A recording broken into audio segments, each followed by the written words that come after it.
মদিনার বাজার দিয়ে নবীজি যাচ্ছেন, নবীজির একটা ওট পছন্দ হয়েছে। তো নবী ওটের মালিকের কাছে গিয়ে জিজ্ঞেস করলেন, ভাইয়া এই ওটটার দাম কত?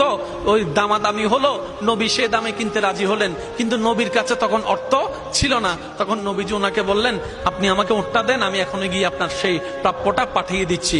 ওটের মালিক ওনাকে ওটটা দিয়ে দিলেন। আশেপাশে যারা ওটের মালিক ছিল সবাই জিজ্ঞেস করতেছে, এই পাগলা, তুমি কি যাকে ওট দিয়েছো তাকে চিনো? বলে যে না। নাম জানো? বলে যে না। পরিচয় জানো? বলে যে না। ঠিকানা জানো? না। তো তুমি যে ওটটা দিয়ে দিলা, উনি যদি ওটার টাকাটা না ফাটায় তখন তো তুমি লসের মধ্যে চলে যাবা। সে ওটের মালিক বলে, এত সুন্দর নুরানি চেহারাওয়ালা কখনো বাটপার হতে পারে না, কখনো চিটার হতে পারে না, কখনো মিথ্যুক হতে পারে না।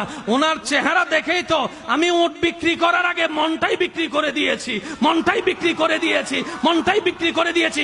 তোমরা যাই বলো, আমার মন বলে উনি আসবেই আসবে, টাকাটা পাঠাবেই পাঠাবে।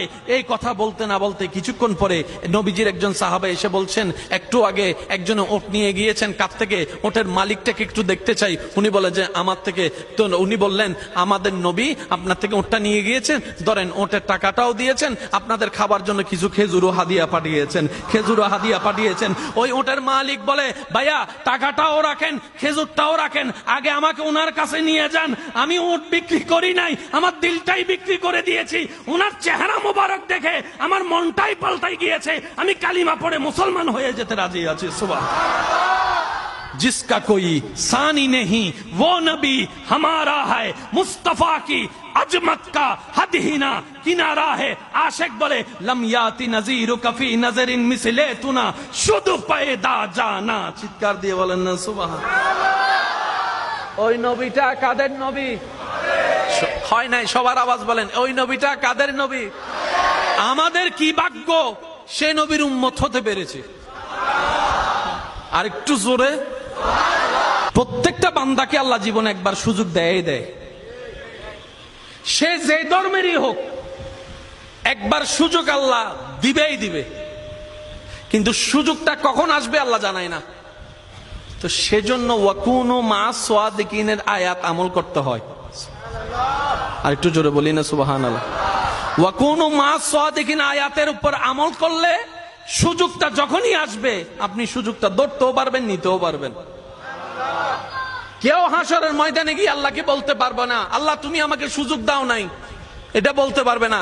আল্লাহ পাক বলবে যে অমুক দিন এটা তোর সুযোগ দিছিলাম। আপনি তখন মনে মনে বলবেন, ও মাইলে ফিরে নাই তো নো বুঝি দেয়া না। কথা বলেন, কথা বলেন, কথা বলেন, ঠিক কিনা? আল্লাহ প্রত্যেক বান্দাকে জীবনে কয়বার সুযোগ দেয়? দিবে। হয়তো আপনার এসে চলে গিয়েছে, আর না হয় আসবে। একটু প্রস্তুত থাকেন। এটা ধরতে জানলে দুনিয়াও কামিয়াব, আখিরাতও কামিয়াব। যেমন বায়েজিদ বুস্তামিকে আল্লাহ আপন করে নিতে চাচ্ছেন। উনি সারা রাত ভর কি নিয়ে দাঁড়াইছিলেন? ভাই বলেন না ভাই। পানি। হাতে কি? হাতে কি? সারা রাত কি করছেন? দাঁড়াই আছেন। আল্লাহ এটা কবুল করে নিছে। ডাইরেক্ট আব্দুল্লাহ থেকে ওলি আল্লাহ বানাই দিছে। সুবহানাল্লাহ, জোরে বলেন না।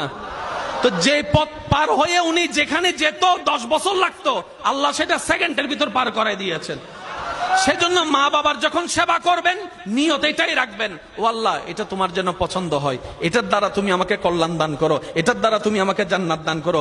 মা বাবা সেবা করার সময়, মা বাবাকে দেওয়ার সময়, মা বাবার উপকার করার সময়, বউকে দেওয়ার সময়, স্বামীকে দেওয়ার সময়, মানুষকে দেওয়ার সময় নিয়ত রাখবেন, আল্লাহ তোমাকে খুশি করতে চাই, তোমাকে রাজি করতে চাই, তোমাকে রাজি করতে চাই। সুবহানাল্লাহ বলেন না। তোমাকে রাজি করতে চাই, তোমার দেওয়া সম্পদ তোমার খুশির জন্য তোমার বান্দাকে দিচ্ছি, তোমাকে রাজি করার জন্য, তোমাকে খুশি করার জন্য। বিশ্বাস করেন ভাই, আপনার এই জীবনের একটা কাজ যদি রবের কাছে প্রিয় হয়ে যায়, আল্লাহ আপনাকে 20-30 বছর রিয়াজতের রাস্তা 1 সেকেন্ডে পার করাই দিবেন। ওই সুযোগগুলোকে একটু বুঝতে হয়। একটু জোরে বলেন না রে ভাই।